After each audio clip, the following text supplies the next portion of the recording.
This lesson is about B2B e-commerce, specifically supply chain management and collaborative commerce. So the world of global e-commerce is obviously impacted by the global supply chain and the trends toward regional manufacturing and flexibility to meet consumer and supplier demands. The costs of using business-to-business or B2B systems has fallen, so allowing even smaller firms to participate in concepts such as supply chain management and demand chain visibility, which weren't the case 10, 15, 20 years ago. The proliferation of big data and the accessibility of data in data-intensive industries and sectors, which impact all industries, are another trending factor. There's a growing emphasis with this big data on analyzing the information about your business, not just how many hits on your website or how many products sold today, but the minute metrics that help drive your business and make it better. So the very fine-tuning of insight through metrics and analytics. Supply chains need to be identified, maintained, and sustained at all levels, from the smallest business to the mid-sized to the large global multinational enterprises. B2B firms using social network platforms as part of this dynamic and using them for supply chain and collaborative commerce purposes are another interesting trend, as is the mobile platform trend. So what is B2B commerce? In the old days, you'll hear B2B, business-to-business transaction called trade processes or procurement processes. Big in government and large organizations for behind-the-scenes supplies and maintaining operations such as facilities or infrastructure. The total flow of inter-firm trade is really B2B commerce, so B2C commerce is a subset within that. B2C commerce being all types of B2B commerce being all types of computer-enabled inter-firm trade. So trading between buyers and sellers that are retailers and distributors, manufacturers, producers of raw materials, all of these. B2B e-commerce is the portion of e-commerce enabled by the internet. So the two differences are the B2B commerce has to do with the macro level, including supply chain systems, ERP systems, MRP or manufacturer resource planning systems, inventory systems, fulfillment systems. B2B commerce is all those enabled by the internet. So, how did this all evolve? In the early days, automated order entry systems on the seller's side for buyers or retailers to come in and procure and source products for their distribution were a big component of that. This evolved into EDI tools. EDI, electronic data interchange, is really a networked capability where suppliers allow buyers to map their needs based on data formats. And these are highly sophisticated networks. They're specialized to identify the data that's needed to complete transactions for sourcing products. It could be shipping notices, order notices, and they have specific codes and data formats that go with them. Very big on the buy side or procurement side, buy side. Variety of network types, including hub and spoke, meaning multiple suppliers to buyers, buyers complying with EDI across multiple suppliers, and then suppliers selling to multiple buyers or retailers, again enforcing and utilizing EDI as a channel. And these can be broken down into specific vertical markets, such as hard goods versus apparel, versus footwear versus food and beverage. Other things that have evolved are B2B electronic storefronts and marketplaces, as well as private industrial networks and we'll get into details about all of those. So on this graphic, you can see the evolution of tech platforms in B2B commerce from the 70s, the automated order entry systems through EDI coming about in the late 70s, some levels of digital storefronts in the mid 1990s as the internet and the World Wide Web began to proliferate, and extranets, private internet-based configurations began to evolve. And then the culmination of internet-based private industrial networks, very tailored to consortiums or owned by and sponsored by large brands or manufacturers such as Cisco, such as Procter & Gamble. And then net marketplaces or more aggregator models, kind of like eBay for businesses, sponsored by or run by network aggregators such as Ariba, or in the old days, Commerce One, old days back in early 2000s. And then social networks in the last few years becoming platforms for B2B commerce in the early stages of that. So why is this an important topic? I mean, you as students of e-commerce, you're going to spend a lot of time looking at, because of what you can see on a day-to-day basis, is the B2C side of e-commerce. But behind the scenes, the B2B e-commerce is phenomenal. We're talking trillions, not billions of dollars in each of the market segments. So for the next few years, B2B e-commerce will grow to about over 40% of all business-to-business inter-firm trade. Huge numbers here. And these are not obvious to the common media and press about these networks. So if you investigate this, you'll find plenty of job opportunities here and specialized talent needed for e-commerce in these areas. So keep an eye on that as you're doing your own personal career planning. Private industrial networks will continue to play a dominant role. So private industrial networks by companies such as Procter & Gamble, which sponsor, but also because they're constructing these private industrial networks and working with their retailers and distributors such as JCPenney, they're also owning the data from the consumer, from the department stores that are part of their consortium or their industrial network, and are able to better understand the needs, the trends, the behaviors, the requirements for the end consumers, and better able to leverage that information back into their operations and production planning. So a big strategic win for sponsors of private industrial networks. As I mentioned, EDI, having been around for quite a few years, over 25, 30 years, while it's hugely used and it's not going to go away soon, especially in the middle tier and some of the lower tiers in very verticalized and industrial areas, non-EDI B2B commerce is the most rapidly growing area of e-commerce. So, as a young executive looking to get into B2B commerce, it's going to be important to know how each EDI and non-EDI more modern techniques are used, the pros and cons, the benefits, the opportunities, the strengths, the weaknesses, the threats. So when you're interviewing for jobs or you're working in an environment, you can provide knowledgeable insight into the strategies. EDI, again, is still large, but will decline over time just by the nature of its, in effect, rigidness and being older technology, though it's still very stable and dependable. So there's the whole trust basis on EDI. Okay, here's a great graphic that talks about the trillions of dollar growth in B2B commerce. I mean, phenomenal. Traditional B2B at the almost $8 billion level, trillion dollar level by 2016, with things like private networks at the top growing significantly.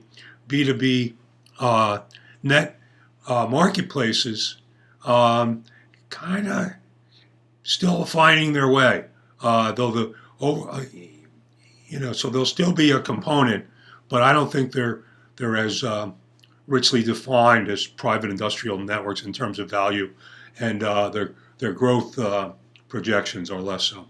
EDI obviously still being a standard, not diminishing at any radical level, so flat to incremental growth or decline. So where's the industry going? What are we forecasting? Not all industries are affected as much as others by B2B commerce, and same is true. Not all would benefit as much as others. So some of the factors of, again, EDI. You're going to hear this theme over and over. So really begin, if you're interested in B2B commerce, take some time to look at EDI and understand it. Maybe take a project on to understand it with a local firm. There's large investments in IT and internet infrastructure in very traditional business to business, such as aerospace, defense, and computer. So the move to e-commerce will be part of that, and it'll probably be a little bit less threatening because they are tech savvy and tech oriented, though there will be security oriented issues. So those privatization of those networks, virtual private networks, using internet will be important in those areas.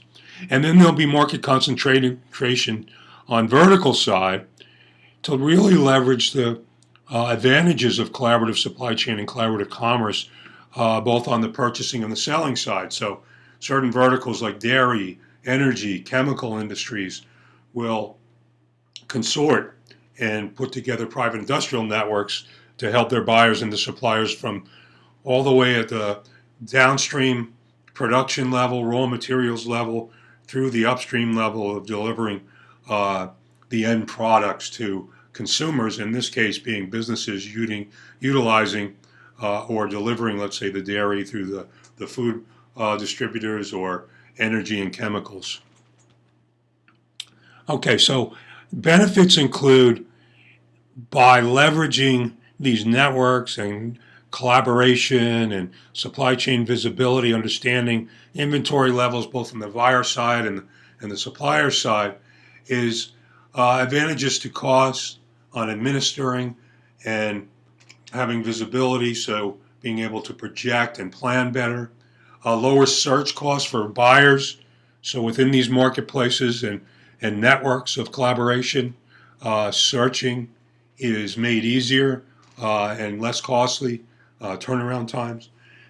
Inventory, as I mentioned, the supply chain visibility, as suppliers are competing more rigorously against each other, the inventory carrying cost and that information, and reducing the time and increasing the turns of inventory and decreasing the time inventory is held in storage and on the shelves and in distribution centers, is going to be important. And B2B e-commerce in particular can provide that data to help move products.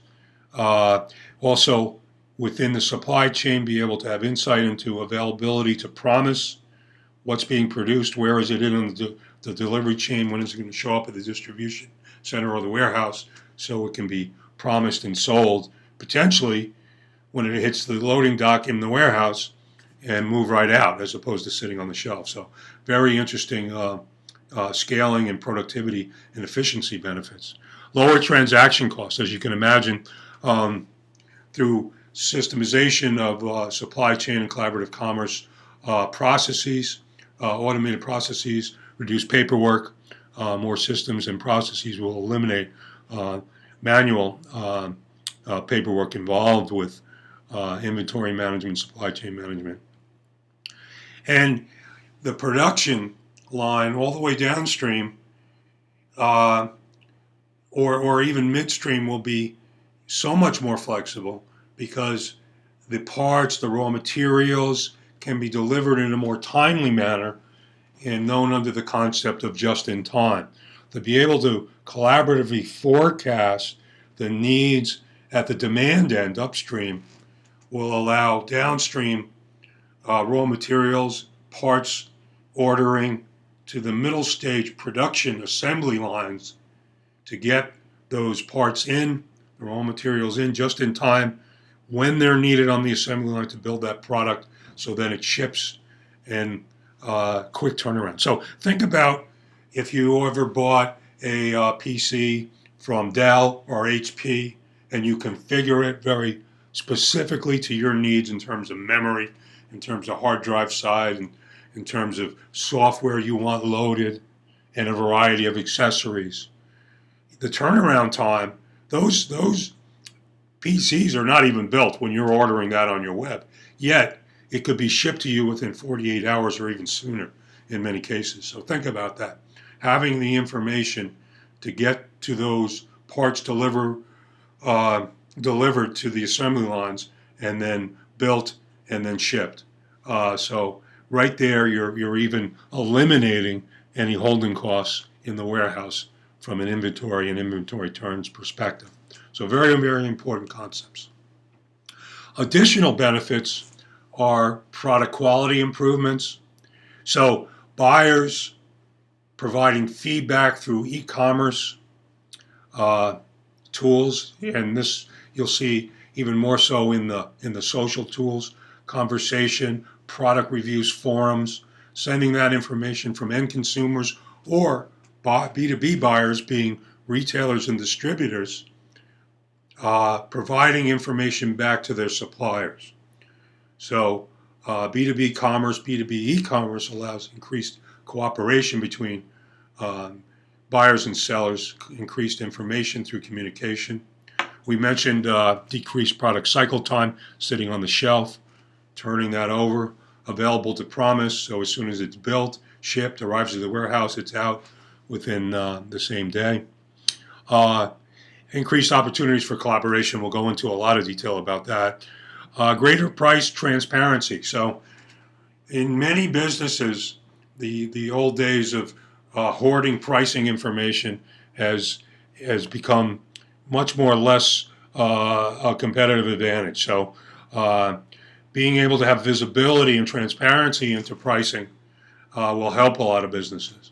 Increased visibility into real-time information sharing, as I've mentioned, understanding inventory levels, known as supply chain visibility. Both buyers and sellers can have a better idea what's sitting on the shelf of retailers. Their suppliers know that. They can begin to ramp up production. What's coming down the line through suppliers at the retail end, so they can begin marketing campaigns around that through information sharing. There is risk involved in all of these. There's increased globalization in terms of where you're sourcing your products from. So there could be inherent delays in some of that, but with increased information sharing, there's increased visibility. So there's a bit of a balance there. But there's also consolidation. Suppliers, raw materials, manufacturing processes, they're going through their own M&A or mergers and acquisitions, consolidations also. Procurement process and the supply chain. Here are some definitions. The way firms purchase materials they need to make their products. That is the procurement process. So how do they get the wood to make furniture, the screws, the nuts and bolts to assemble the furniture? How do they get the pillows that lie on the sofa? All these components for, let's say, an IKEA. How is that put together, and how are their buyers and merchandisers, or how are their buyer departments putting that together for the next set of living room furniture or bedroom furniture? The supply chain. That comprises the firms that purchase goods, so it's that procurement process. The suppliers that deliver the raw materials. I mentioned wood for the furniture, the screws for the assembly, the pillows, and their suppliers. So for the pillows, there could be the stuffing or the veneer around the pillow. For the wood, coming from the lumber companies, but where's the forestation and where are the trees? So those suppliers, that's the suppliers. and all relationships and processes involved in this uh, very intricate and complex supply chain. So how does the procurement process work? Very simply, the steps include deciding who to purchase from or buy from, and what to pay for the goods and materials that you're buying. If they're raw materials that you'll assemble, if they're pre-assembled parts, if you're buying, ready to serve food at a specialized grocery store, who is your supplier? How much are you paying for that pre-cooked food that's packaged, and for the executive on the go to come into your specialized food emporium to pick it up and take it out the door? And then the other steps are completing the transaction on the B2B side. What are the invoicing? What are the payment terms? What are the delivery demands? SLA, service level agreements. Within that are the payment terms net 15, net 30, net 90. All of those accounting issues that are involved. So here's a great graphic that can simplify a great study tool for you within the procurement process. So how do buyers, you'll see in the retail space, merchandisers and buyers will buy, let's say at Macy's, home goods for the housewares department, um, shirts and pants for the apparel department. How do they conduct their business? And very fundamentally, they'll begin by searching catalogs from suppliers over the internet.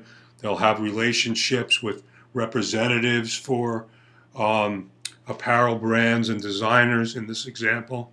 They'll have brochures. They'll make telephone contact. They'll fax information. They'll have meetings.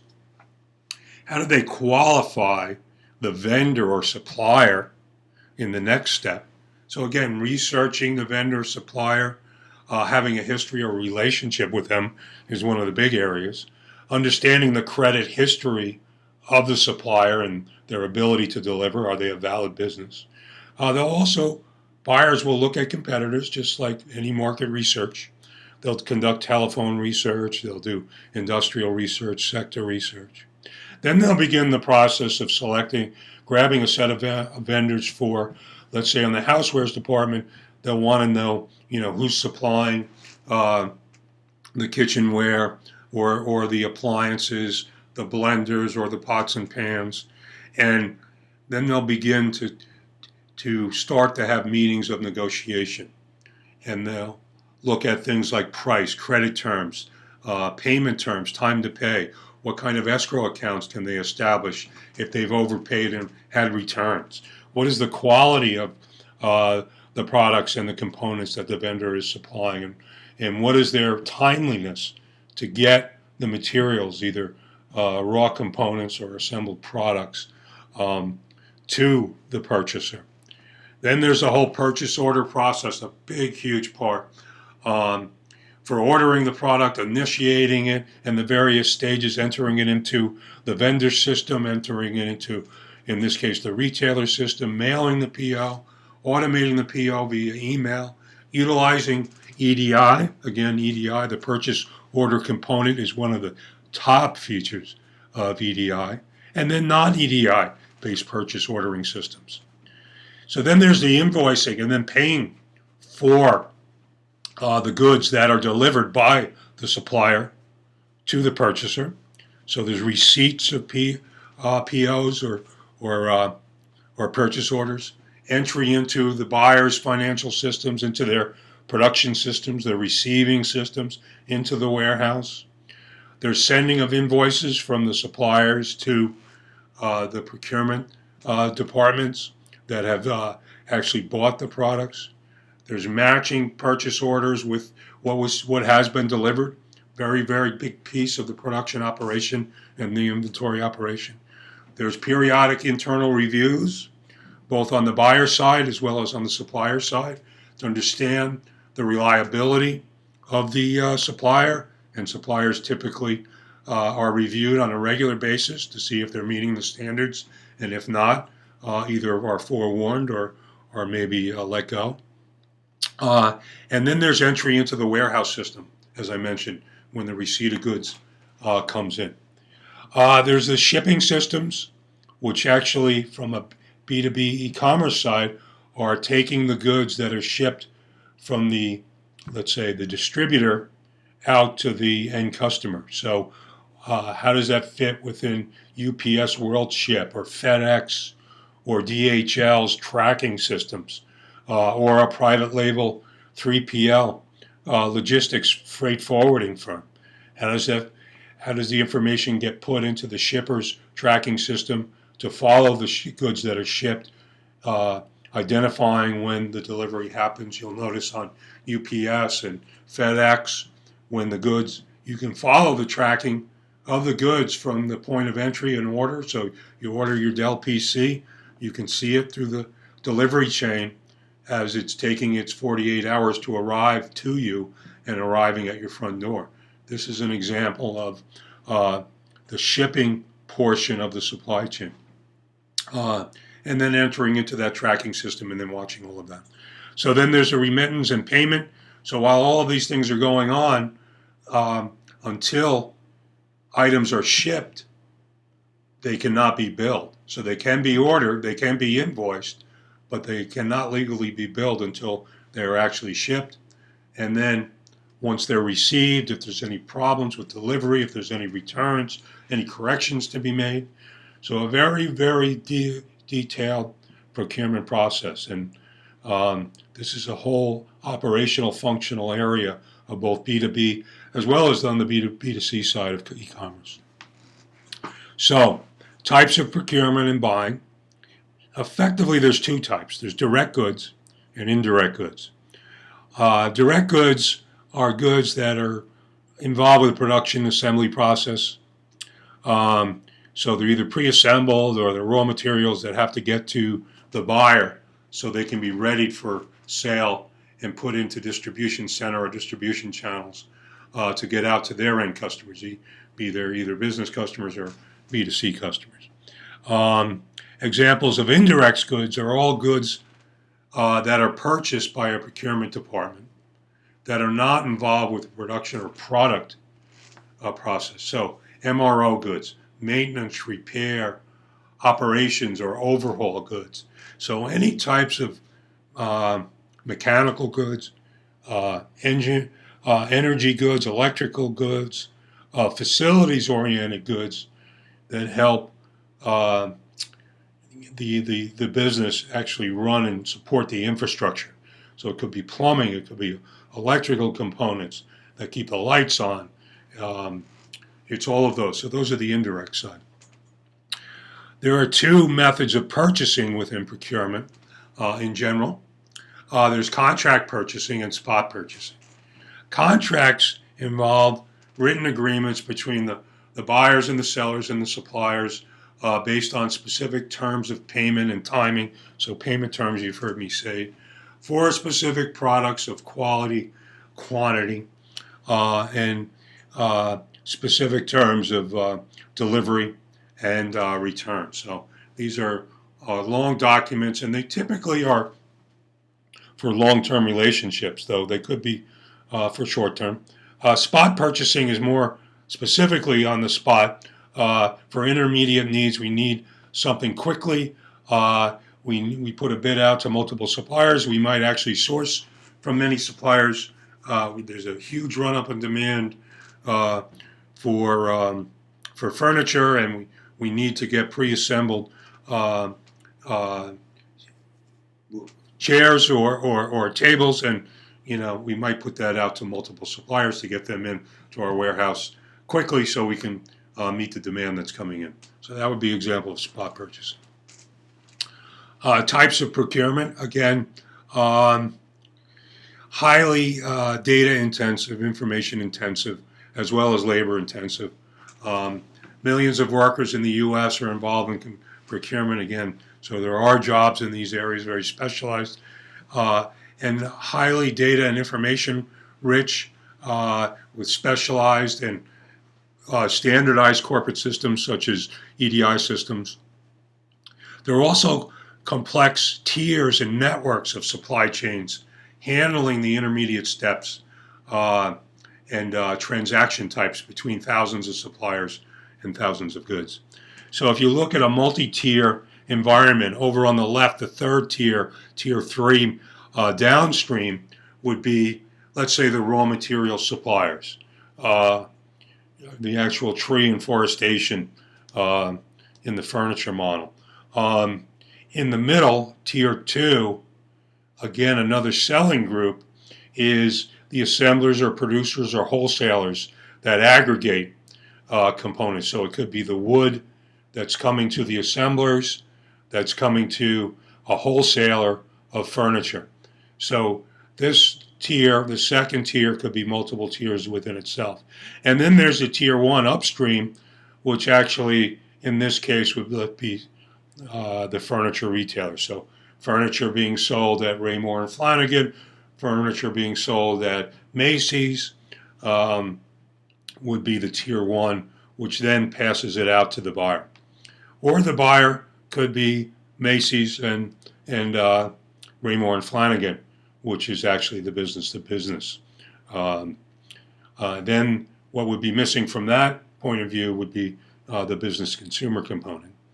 Anyway, very tiered approach, a lot of components, and as you can see, in a multi-tier can be thousands of suppliers involved within these ecosystems.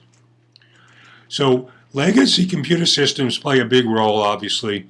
Mainframes, minis that have been around for years at manufacturers and distributors, but manage key components of supply chain management, manufacturing processes, design processes, really corporate jewels of not only information, but design techniques and competitive advantage, production techniques, as well as the accounting and financial systems that track all the components along the way.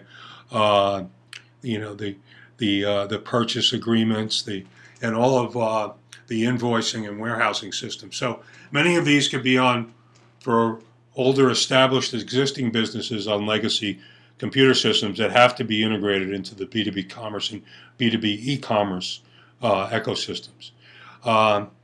So they can also include human resource systems. So where is supply chain management? That is really, in the past 10 years, 12 years, has become a specialty within itself.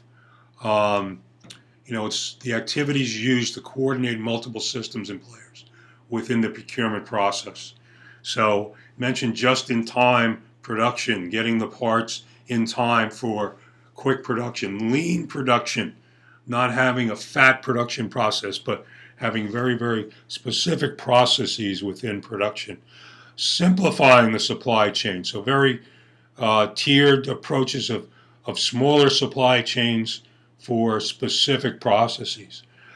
Supply chains that are willing to adapt to changing market conditions.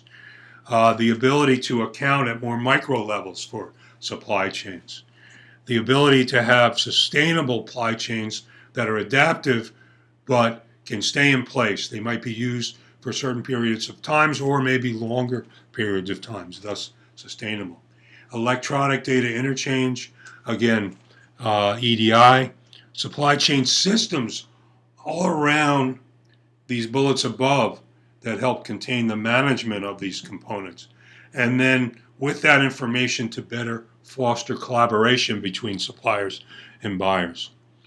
A method of inventory, JIT, just in time, eliminates excess inventory to bare minimum and keeps things moving. Very, very short stay within the warehouse shelves. Lean production, tools and methods, eliminating waste, constantly looking to optimize all aspects of the value chain, not just inventory. Simplifying your supply chain by reducing the supply.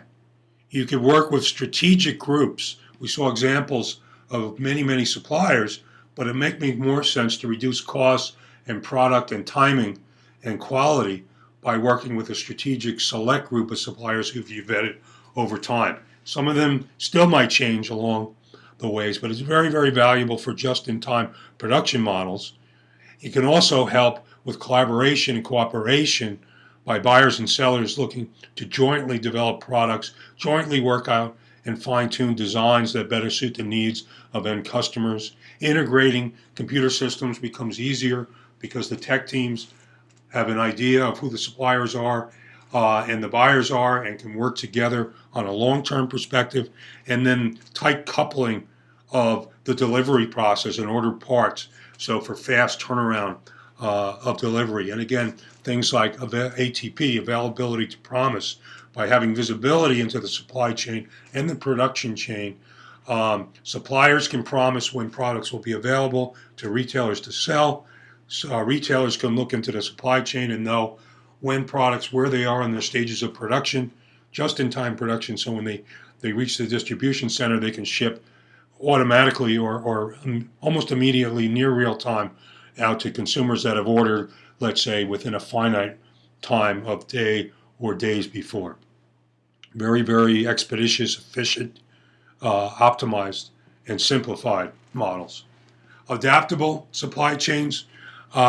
So by reducing centralization and relying on a few or single suppliers, while important for adaptability and efficiency, they are also suspect to the whole dilemma of reliability on certain suppliers. So if a financial crisis hits the location or a natural disaster hits the location of that single regional supplier or local supplier, that could impact. So again, having multiple suppliers, some of the advantageous in different locales or locations can reduce the risk of localized financial crisis or natural disasters. Creating regional or product-based supply chains are some methods to adapt. There also can be, like you have in cloud-based environments or disaster recovery data center environments for the IT world, you could have on-call, on-demand, temporary manufacturing facilities that are called on an on-demand, as-needed basis. Could be used temporarily in case of financial crisis or natural disaster. So different types of models being created. Accountable really has to do with, what are the political oriented and social and cultural oriented fairness policies. So low wage, underdeveloped producer countries may or may not be acceptable to your consumers. Obviously, Apple ran into challenges about child labor laws, slave and forced labor through various global markets. There's also health hazards in terms of these low wage workers, as well as quality standards. So on a social cultural aspects, obviously toxic substances are frowned upon, but also the potential reliability and value of poor quality products. Standards of working more than 48 hours a week, obviously the sweatshop models, and then there's really belligerent models of harassment, abuse, sexual exploitation, inadequate compensation. Yes, you can move things overseas and pay such lower rates than you would in the U.S. or in European countries or developed, South American or countries or Middle Eastern countries. But, is that the right thing to do? So you have to look at that in terms of the reputation and accountability, corporate responsibility, corporate social responsibility. So sustainable supply chains take into account, again, sociological and ecological interests. So Google is a big proponent of putting their data centers in areas where they're not contaminating. They're utilizing the water prudently and in fairness with the communities. Obviously, enterprises over the year, multinationals over the year, have run into issues with polluting the water. The chemical industry Certain large mega retailers have run into this. Air pollution in terms of production process.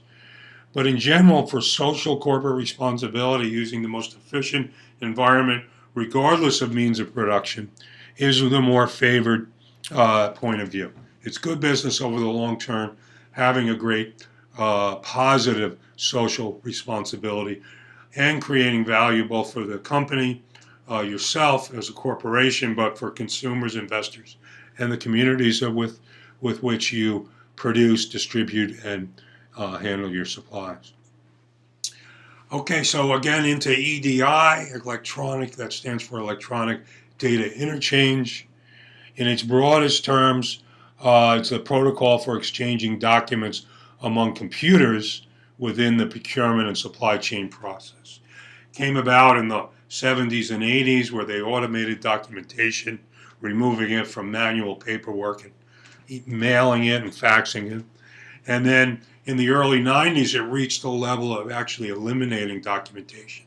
So it becomes a mandate for many companies that if you want to buy my supplies as a supplier, you need to be on the buyer or procurement side, EDI ready, or as a procurement buyer, if you want to supply to me, you have to be EDI capable.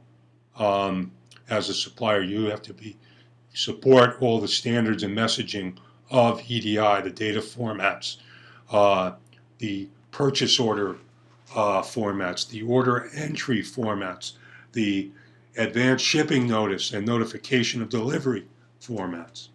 In the mid-90s, continuous replenishment models came about. And you'll hear about things such as VMI, vendor managed inventory, and CMI, consumer, meaning retailer, in this case, managed inventory. So continuous replenishment based on these long-term contracts of purchasing procurement agreements. So when automatic stocking or restocking of products and components for standard orders, things that are always needed. So at, let's say, Bye Bye Baby, we're always going to need rattles for the babies, or we're going to need strollers to push the babies around. We might have built into our procurement process with the manufacturer continuous replenishment once the order levels or the inventory levels or the stock levels on the shelves reach certain levels. How do we do this? We give the suppliers and the intermediate distributors access or visibility into our demand chain, and they can automatically replenish if we have that type of agreement. So today, EDI is a huge way these critical business processes and information are connecting via computer applications into these key processes. So here's a visual of EDI as a B2B capability. In the old days, suppliers' computers handled purchase orders, payments, and shipping notices, price schedules, and invoices. So beginning to automate documentation of these key documents. Eliminating the documentation on the second stage and getting into scheduling and optimization. So the suppliers and the intermediary firms, the buyers, if you will, having visibility into production schedules, delivery schedules, payment schedules, and orders in process. So taking that information automated in phase one to eliminating and having visibility into scheduling and actually supply chain progress. And then in the bottom, continuous replenishment, as I mentioned. So the retailer on the firm computer on the right being able to get, let's say, supplier A's production system to get strollers, supplier B to get their production, to get the rattles for the babies or the baby bottles. And then payment and use of delivery and shipping data can also be shared. So as you can see, these processes become, over time, more and more efficient and as EDI has evolved. So supply chain systems are the next iteration of EDI. While EDI is a subset of supply chain system, think of supply chain management system as continuously linking the buying, the making, and moving of products um, from suppliers to purchasing firms or buyers. SAP and Oracle are huge in these areas. I2, Manugistics, a variety of others, Synquest, Descartes Systems. Actually, Descartes now owns Synquest, or companies that all of those companies are ones that I've used or integrated with before, especially on my work with Interworld as product manager and executive for the end-to-end e-commerce platforms that we had for retailers, manufacturers, and distributors. Supply chain management integrate the demand side of the equation. So what's happening at the retailer level that's engaging with the end consumer at the manufacturer and distributor level that's engaging with the retailer. Integrating order entry within the process and understanding how the order flows are working. Supply chains can then work to initiate, optimize, and make efficient continuous replenishment of inventory or raw materials. So again, inventory, the goal here is to eliminate inventory from sitting on the shelf at the warehouse or distribution center and go right into production immediately, or go right into sale or deliver to customer as soon as the order is processed or the order has been taken. Here's the example of Hewlett-Packard's supply chain management system. The elapsed time from order entry online to PC shipping is 48 hours. So see how significant that is. So here's a visual on supply chain management systems.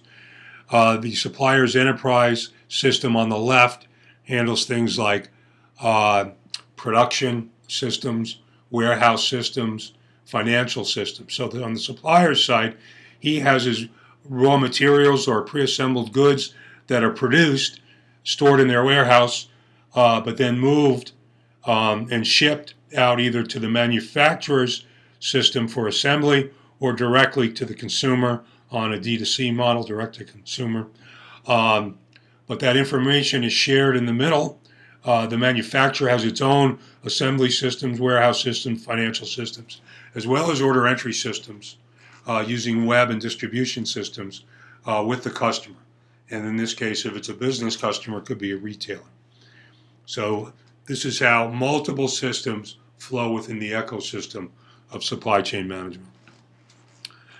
So supply chain management and all these intermittent systems allow for better information and visibility and data to enable collaboration across the commerce spectrum, if you will.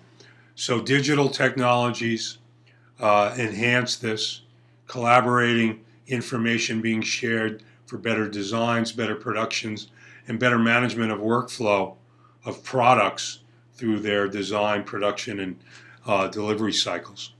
The focus really is moving towards collaboration or relationships as opposed to purely transactions. I want to buy this component or raw materials at this price and I want it delivered at this time. It's like, how can we work better through the supply chain, through relationships, to make each of our businesses better. But unlike EDI, there is more interaction and more, where EDI is computers talking to computers, collaborative commerce allows for interactive technologies in terms of, it could be using in today's social tools and web tools, Google Huddles, WebEx, teleconferencing, Cisco's telepresence.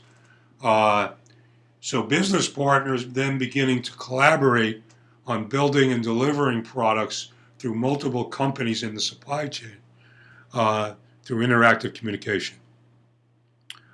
As a product manager throughout my career, I've always looked at the resources on my product delivery as not being just the product teams involved with my company, let's say graphic designers or technologists and programmers for web development, but also my business partners that help me deliver a fundamental e-commerce system that has components such as cloud-based technology or server technology from Hewlett-Packard or Dell or IBM as a business partner.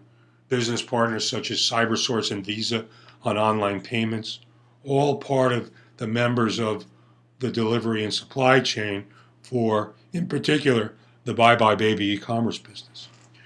Collaborative commerce, again, utilizing internet technologies for rich communication, sharing documents using collaborative graphic sharing tools, document processing, instant messaging, emailing, network meetings, video conferencing, different types of tools that can be used. And really, these tools are expanding and very disruptive, so can be used, at the behest of product managers. So if you come in and you're building a product within a supply chain, you can begin to investigate new web-based technologies and offer them to your business as new ways to have productive interactive communications and collaboration. So here's an example, collaborative system, very basic. You got enterprise and engineering systems on the left. So you have your CAD designs, your computer-aided design drawings, how you build for the material that you're going to need. The enterprise systems, which will take those inventory that you need and demand forecast production schedules that you're collaborating with your upstream information. You have central repositories, which can be processed then in workflow engines and then viewed. So the designers can actually have views into various stages and contribute their own information, as well as the manufacturing firms down at the bottom right and their production environment having views into how the workflow is happening and where the components are, and if there's any glitches along the way or delays where they might be able to help. So again, social tools can provide personal connections to help. I mentioned Google Huddles might be one way to use information. There's tools like TradeSpace, which are available overseas. Let me see if I can bring that up.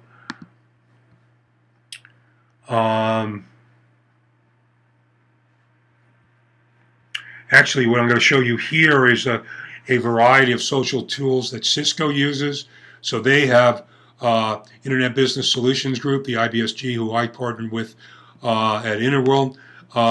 They have a variety of groups that focus on IT, U.S. education market, telepresence, that's their interactive WebEx technologies, working with their channel partners, their data center partners, and their collaboration environments. So these are ways that companies are working in the B2B environment.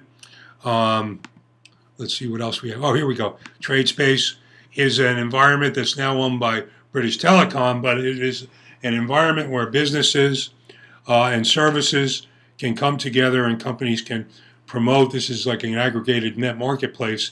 Communities, so like-minded people can come together and share information about their work in terms of supply chain environments. They can share videos and discuss topics. So this is an aggregated marketplace. And then here we have Dell's YouTube channel, which works on everything from MRO stuff here through power and cooling systems and data center systems through end consumer and business-to-business consumer laptop series and information here. So a wide variety of ways that Dell is helping business-to-business using social tools. So there are two strategic types and main types of internet-based B2B commerce. So begin to think about these and understand net marketplaces and private industrial marketplaces, private industrial networks. So net marketplaces, thousands of buyers and sellers through single digital marketplace, very transaction based, many to many relationships as well as one to many. Um, so just bear with me a second. Yeah, network marketplaces, companies like Staples, Grainger, as well as consortiums such as Dairy.com and Ocean Connect for the shipping industry. Those are some examples. Um, Private industrial networks are a little bit more focused, bringing small numbers of strategic business partners. So they might be sponsored by a Dell, or they might be sponsored by a Procter and Gamble to help collaborate much more efficient, highly efficient supply chain market change. Very relationship based, tend to be a little bit less dynamic, many to one and many to few relationships. And it's the largest form of B2B e-commerce. The net marketplaces are interesting. Excuse me, I had to go off camera a little bit on that. They are a bit of the areas where it's struggling a little bit. But private industrial networks are where the big bucks are, and the big leverage and traction has been in B2B e-commerce. So again, if you look at how they're structured, net marketplaces on the left, private industrial networks on the right. Private industrial networks consisting of multiple networks and subnetworks. Net marketplaces typically aggregated, kind of like in an eBay model, run by companies like Ariba, who aggregates suppliers and matches buyers and sellers. Actually, a firm that I've been advising on called Lioness Style is an aggregator of accessories designers. So the designers would be on the left and delivering to firms or end consumers on the right. So very specific luxury-oriented accessories for the female fashion industry. So handbags, jewelry, things like that is a net marketplace. And Lioness Style is the aggregator. So take a look at lionessstyle.com. So net marketplaces, they can be classified by pricing, nature of the markets served. They could be broad, they could be narrow, who actually owns them, the functionality, direct versus indirect goods. So some marketplaces could focus on certain things like the plumbing or electrical goods, as mentioned in indirect, so more infrastructure type goods, and then how they could be set up by how the purchase process works, either spot, immediate sale purchasing, or more long-term contracts. So if you're breaking that marketplaces down into various types, you have e-distributors, you have independent exchanges, you have e-procurement networks, and industry consortiums. I've mentioned e-distributors, Staples and Grainger, very quick. I need my office supplies. I need them now. I might have standard orders, but they're usually delivered on immediate needs, or it might be monthly or quarterly. Independent exchanges, examples here are Power Source Online and Go to Paper. So again, for smart, quick purchasing, and not owned by any one brand or aggregator such as Staples. Longer-term sourcing through long-term contract, and managed and orchestrated for the procurement business in the area of e-procurement.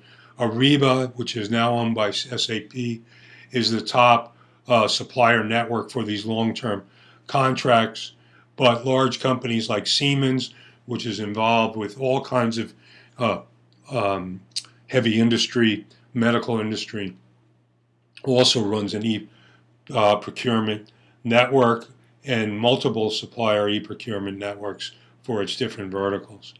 And then there's industry consortiums, As I mentioned before, Dairy.com, Ocean Connect for the shipping industry, the Seam for the textiles industry.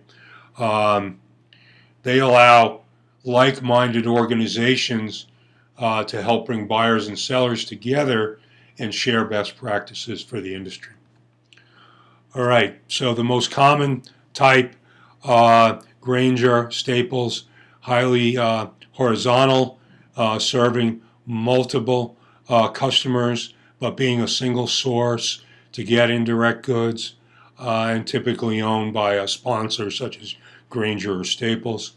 But their electronic catalogs actually represents thousands of direct manufacturers. So again, you could buy your Dell computers from Dell, or you could buy, your your Dell laptops and your Toshiba hard drives and your Logitech mouse, through Staples by combining a set of orders of multiple direct aggregated manufacturers. So through a large e-distribution catalog in the middle is the center of this, and a big area of business. Our Interworld platform served many of these in terms of microwarehouse.com, Insight Direct, Tiger Direct, and a variety of others who would aggregate suppliers, and then the consumers would be business buyers on the right.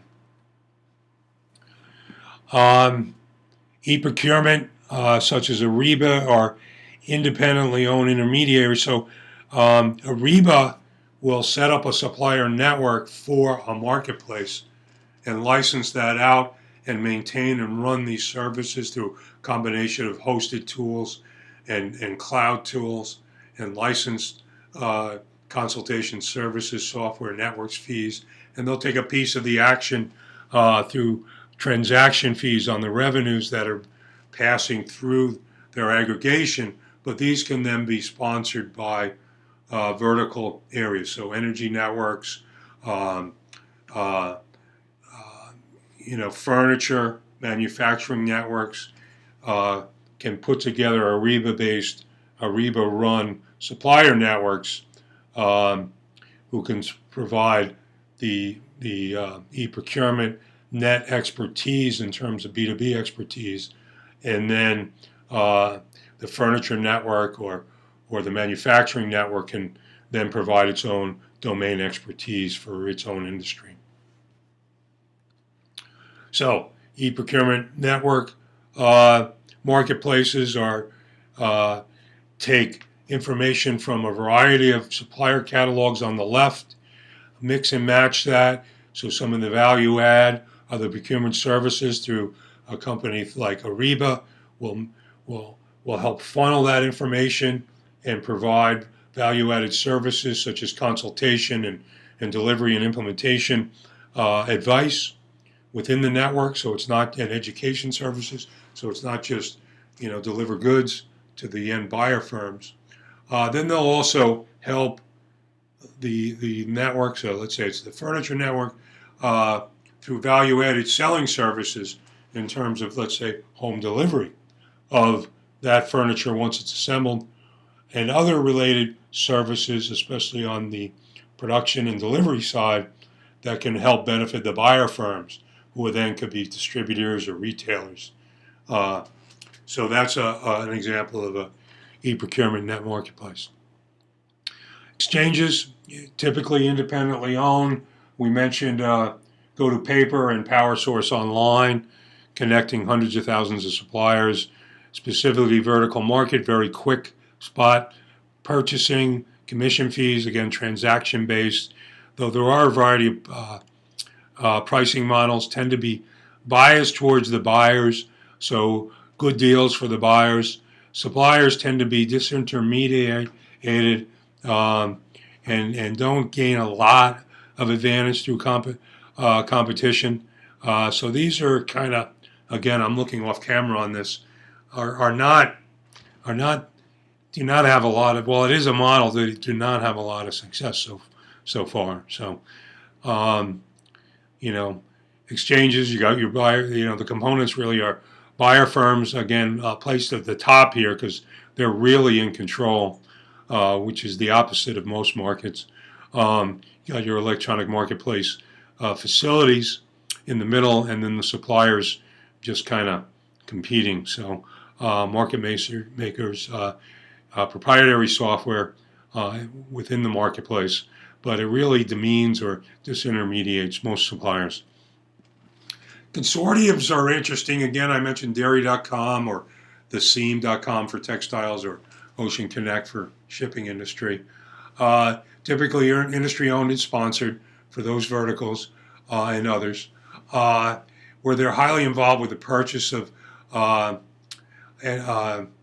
direct inputs from, they typically are invited participants, so these are selective, and they handle stable long-term purchasing, so there's high quality and good pricing and delivery times, stable relationships, and they really work to have standards among the components of the supply chain. They really want to unify supply chains for entire industries, their industry, and as examples for other industries. Through common networking and computing platforms. As you can imagine, being member-based, while they generate revenue from transaction fees, those are typically high volume and reasonable, though there are member subscription fees typically, varying sets of pricing mechanism. There's also the idea that suppliers who join the consortium are then forced to use the consortium's network. So you have to be careful there. If you're a supplier and your own systems and networks are highly customized and you have competitive advantage, what's the diminishing return, if there is, by going with the consortium network either exclusively or partially? So you need to understand that. Okay, again, the buyers at the top potentially have an advantage here. Value-added supply chain services are some of the advantages that they can, the buyer firms can get. The vertical consortia is kind of the mastermind in the middle, and then the suppliers take advantage of value-added transaction services that are shared, become more standardized based on and volume agreements help them be more efficient. So there are advantages through industry's consortium models. Where are net marketplaces going? So electronic marketplace vision moving towards a central role in the procurement process, but they're evolving into consortiums and exchanges, again, becoming more and more select and verticalized in select markets. E-distributors are joining large e-procurement systems and consortias as suppliers, so there's convergence here. Multiple movement of from simple transactions to spot purchasing to longer term contractual relationships. So I think that's a natural evolution for spot simple transactions. As these transactions become known, you'll want to move towards longer term contractual relationships of both direct and indirect goods because you get better prices, better deals, better availability, better reliability, whereas simple transactions for spot purchasing are a little bit more on the premium side, probably risk of quality and delivery to some degrees, a bit higher risk. So if you look at this, e-distributors are moving down into the e-procurement space as well as in industry consortia, as we mentioned, and so are exchanges. So private industrial networks, formerly known as PTX, private trading exchanges. These are web-enabled business processes that go across organizations, and the goal here is collaboration of commerce initiatives. So they come out of the world of EDI, but they're tied to ERP or the original versions of supply chain systems known as enterprise resource management systems. They also are big in manufacturing and support industries. And again, there's a trend towards single large manufacturers or brands sponsoring networks with multiple components of producers and distributors and buyers, but sponsored by large organizations such as Procter & Gamble, P&G, or sponsored by industry. So again, kind of a blend into the consortium model. So Procter & Gamble's private industrial network, you can see here, visualized with suppliers using EDI and order interfaces on the left, going across the supply chain to the customers, the end consumers, and retail buyers on the right. And across their network, you have from the left suppliers, at the top manufacturers or the brands such as P&G, distributors in the middle or the wholesalers, and then retailers such as JCPenney or Kohl's or Target, out to the end customers, which are outside the network. And at the bottom, you have any transportation capabilities that move along the supply chain from suppliers to manufacturers, delivering to distributors, delivering to retailers. So the goals here, again, supply chain management system, to have efficient customer systems, response systems, and to provide value and quality all throughout the chain. And these are the definitions of the chain components of the private industrial network here. And a key component of this, why, and I mentioned this early on as we started the lesson, Procter & Gamble also has access to the point of sale data, which in most businesses, manufacturers do not, and they struggle to get this data. Because of this private industrial network, part of their agreement is this information comes up back downstream to the manufacturers, to the wholesalers, to the manufacturers, to the suppliers, all the way back from right to left, from the JCPenney's, from the Kohl's to the Targets, which is a boon to help with collaboration, insight, product demand, consumer behavior, to understand what products should be designed in production and being delivered. Very, very valuable information. Characteristics include optimizing purchasing and selling within individual stages or elements of the supply chain, as well as industry-wide. Industry-wide resource planning to supplement enterprise resource planning. So again, having that data, including the point of sale data, allows the industry to become better and have better conversations with their various constituents and partners within the supply chain and within the private industrial network. Increasing supply chain visibility, so you have better information of retailers knowing where items and components are within the supply chain and the production process on the left side, as well as manufacturers, suppliers, distributors having better information as to inventory distribution center levels at the retailer level. Closer buyer-supplier relationships, so again, communication, better data. These are global scale operations. So again, if you look at any organization within the supply chain, in the old days, the retailer is guessing at what the producers and distributors and suppliers are doing, through educated models and research. But here, through relationships, they now have direct visibility and better communication. And then the left side, the downstream side on the left to the upstream side on the right, have better information as to what's happening at the consumer behavior level.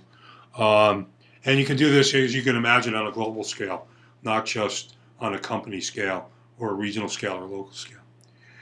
Um, Overall, these types of technology, supply chain optimization, private industrial network optimization, are reducing industry risk uh, by eliminating or lowering and even preventing imbalances between supply and demand and inventory levels. So the focus really is on continuing to make your businesses better, coordinating your process. You'll hear terms like BPO, business process optimization, business process transformation, business process coordination. These are all big components across many different vertical industries, as well as horizontal impact across many industries. Typically, private industrial networks focus on a single sponsoring company that owns the network, but you can also see the value of this in a more generalized supply chain beyond the private industrial network. Okay, PINs, private industrial networks, and collaboration, collaborative commerce. Um, the term CEPFAR, collaborative resource planning, forecasting, and replenishment. This is where the network members really work together to forecast demand, help develop collaborative production plans, improve shipping through coordination, improve warehousing and stocking of inventory through collaboration and communication, to ensure retail and wholesale shelf space is replenished with not only just the right amount of goods, but that these goods are moved off the shelves in a timely manner and then replaced and replenished in a timely manner. So it's a classic definition of demand chain visibility, which is really, is there ex-source inventory at the retailer? And should we be producing more? That's the view from the supply chain side. Or are the stock and replenishment levels, are we available to promise ATP? Can we send shipping notifications to the retailer based on our demand chain visibility to help keep new products coming based on order forecasting? So a lot of complex nomenclature and terms, but all focused on optimization and increasing efficiencies through multiple components, through collaboration, and multiple companies and entities and business partners throughout private industrial networks and supply chain partners. So coordination back with information on how products are being sold, again, the point of sale information, the inventory turns, what's selling, what's trending. This information can be then used to help coordinate marketing programs, product design programs, all the way back, from the suppliers, manufacturers, distributors, and even out upstream to the consumers. You'll hear the term closed loop marketing, closed loop data intelligence, which really allows, again, the information flows. So if you think of one closed loop would be taking the point of sale data from the customer information, from the retailers back to the distributors, to the manufacturers, from right to left, to the suppliers, who then can forecast more specifically. So this is more of closed loop production planning, the raw materials that they'll need and the assemblies that they need to be doing, and then begin marketing out to manufacturers and distributors, so coming back from left to right, and working on their marketing communications back upstream from suppliers to manufacturers, distributors, retailers to consumers. So the collaborative commerce puzzle, the private industrial network puzzle, impacting better information for product design, better marketing communication, as we touched on, demand chain visibility. What is the consumer demand? What are the inventory levels at the touch points closest to the consumer at the retailer? Supply chain visibility from the retailer back. What's being produced? When is it arriving? Can I promise? Will I have product available to promise?